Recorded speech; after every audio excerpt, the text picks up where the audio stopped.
The Battle Royale trend has been in full swing for a whole year now, and it doesn't seem to be slowing down anytime soon. Despite last year's onslaught of new titles joining the fray, Fortnite remained the most profitable and its player base surpassed the 200 million mark. Here in 2019, it's barely the third week of February, and we've seen a handful of games continue to populate the genre, but one new contender in particular stands out as a potential threat to Epic's bottom line: Respawn's Apex Legends. Separating itself from the competition with a strong, diverse cast of characters and roles for players to take up in teams of 3 against 57 other players, the surprise announcement and a launch last week has been met with resounding success so far, and Respawn has a strong support plan set up to keep the game's momentum going.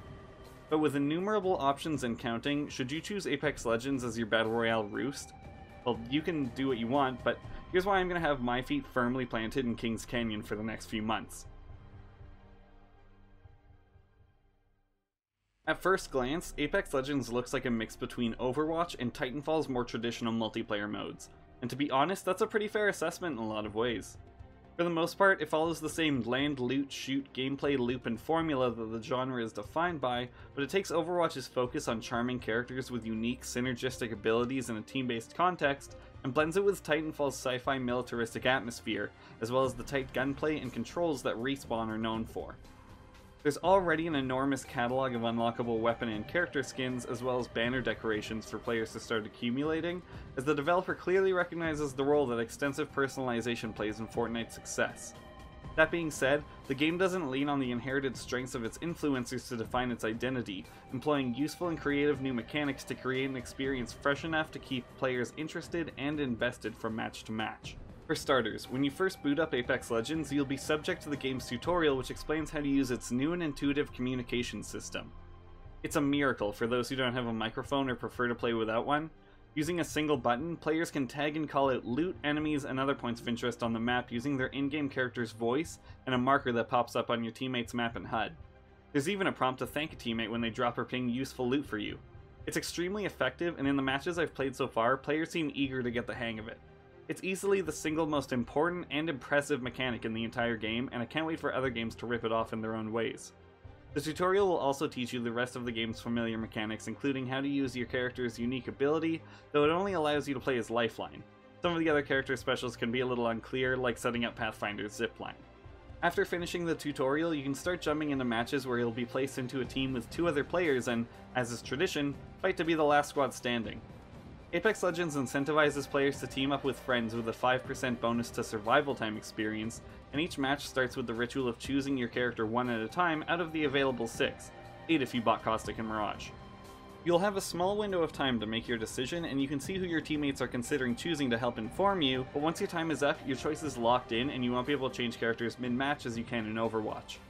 You'll be given a quick look at your squad members' stats before being introduced to that match's champion bounty, someone who is top ranked in their last match, and grants whoever takes them out an extra 500 experience. You'll see their banners plastered all over the map until they're taken out, when they will be replaced with a new kill leader, which is boisterously proclaimed by a Halo-esque announcer. It accentuates the intimidating feeling of being hunted, and gives players the literal 15 minutes of fame to be glorified and feared for their skill. Once you're in the dropship, a member of your team will be designated Jump Master, who decides where and when your team jumps. If you're assigned Jump Master, you can relinquish the responsibility to one of your teammates, and once you jump, you can choose to split from the squad and make your way to the ground on your own accord. Wherever you land and wherever you go, the game will tell you the name of the area you've entered and what tier of loot it contains, so you know whether it's worth sticking around or moving on to the next locale. If you're unhappy with where you land or just want to get around a bit faster, there are redeployment balloons around the island that players can get some air from in the quest to find more loot. Kings Canyon is host to some familiar environments, including industrial complexes, dilapidated favelas, and a unique desert area home to a kaiju skeleton called Skulltown, right next to the Thunderdome. There are definitely some parts where areas look indistinguishable from others, so here's hoping future updates add a bit more stylistic variety to the island.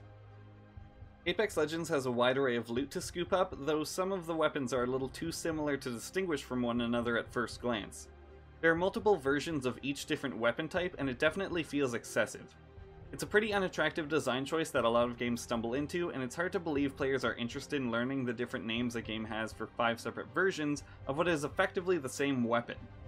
The wordy pop-up that hovers over an item as you consider it doesn't help, and there's a loot limit that ammo counts towards, so you may find yourself having to make the choice between bullets and a shiny new weapon attachment.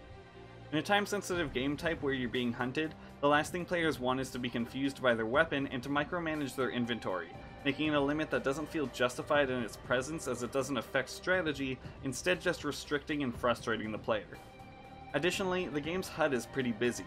There's information in just about every corner of the screen and it's all pretty pertinent, but I would love the option to resize or customize it to my preference. Speaking of preferences, let's talk about the game's extensive personalization options. The most unexpectedly interesting object of customization is player banners. Aside from the ludicrous amount of options available for personalizing them, there's a sense of importance to player banners in Apex Legends as they're presented on your coffin when you fall in battle, where teammates can gather it to deliver to a respawn beacon and get you back in the game, as well as the aforementioned map-wide display of them should you become the kill leader in a match.